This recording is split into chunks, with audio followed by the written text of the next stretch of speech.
এই গতকালকে ফাইনাল খেলা দেখলাম, সকালবেলায় ঘুমাইছিলাম, দুপুরবেলায় উঠে গান রাখলাম। তো এখন তো মুখস্থ করা সম্ভব না, কি লিখেছে আপনাদের শুনছি। আল্লাহর নামটি স্মরণ করে শুরু করলাম ভাই, লক্ষ কোটি সালাম জানাই সোনার মদিনায়।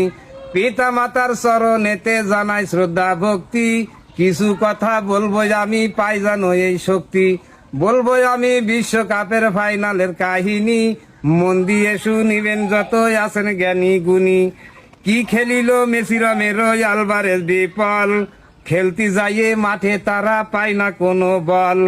মেসিরে নিয়েছিল তাদের কত বল ভরসা, আর্জেন্টিনা এমন খেলবে কেউ করেনি আশা। বল ছিল স্পেনের পায়ে অধিকাংশ সময়, মনে হলো মেসি যেন মাঠে পড়ছে ঘুমাই। মাঠে কেন লাভলো না লাও তারা মার্টিনেজ, আর্জেন্টিনার খেলোয়াড়দের পাইনি কোনো তেজ। ভক্তদের সব হাতে দেখি বড় বড় বাসি, রান্না করে খাইলো তারা গরু মুরগি খাসি। কাপটা যখন নিয়ে গেল লামিন ইয়ামাল, আর্জেন্টিনার ভক্তরা সব ফেলায় চোখের জল। আর কত বল ঠেকাই দেবে তোমাদেরও গোলকিপার, তা না হলে কয় গোল হইতো ঠিক ছিল না তার।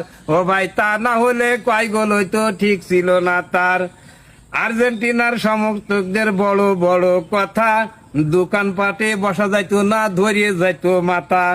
আজকে তারা হয়ে গেছে একবারে চুপচাপ, আগের মতো নেই তো তাদের কোনো জেলাপ ঝাপ। আর্জেন্টিনায় ছিল যারা সবাই হইল ব্যাকুপ, স্পেন দলে আমি ছিলাম আর ছিল ওই ইয়াকুব। আর্জেন্টিনার আলামিনার বাইজিদ হইল ব্যাকুপ, স্পেন দলে আমি ছিলাম কহি চাচা ইয়াকুব।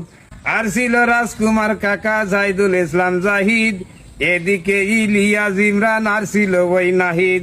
সারা বাংলাদেশে ছিল অল্প কিছু ভক্ত, ব্রাজিলরা দিয়ে গেছে পুরোপুরি সমর্থ। তাই তো আমরা দলে একটু হয়ে গেছি ভারী, সবাই মিলে আনন্দ করিস না তো দেরি। এদিকেতে মিশরেরা দিছে অভিশাপ, তাই তো এবার আর্জেন্টিনা পাইলো না রে কাপ। ও ভাই, তাই তো এবার আর্জেন্টিনা পাইলো না রে কাপ। কি আর হবে চিন্তা করে 4 বছর ধৈর্য ধর, কত বল যে ঠেকাই দিল তোদের গোলকিপার। কত বল যে ঠেকাই দিল তোদের ওই না গোলকিপার, তা না হলে কয় গোল হইতো ঠিক ছিল না তার। দর্শকরা কোক যে গোলকিপার যদি এভাবে না ঠেকাই তো কমপক্ষে 5টা গোল হইতো নিশ্চিত।